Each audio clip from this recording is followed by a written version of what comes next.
Hi, I'm Peder from Spookly, and today I'm super excited to show you what we've been working on for the last couple of years.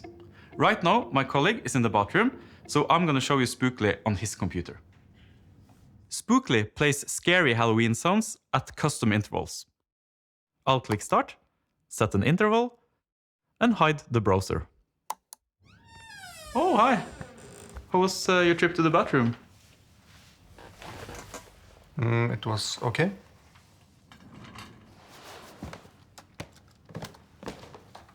It's so easy, even an idiot can do it.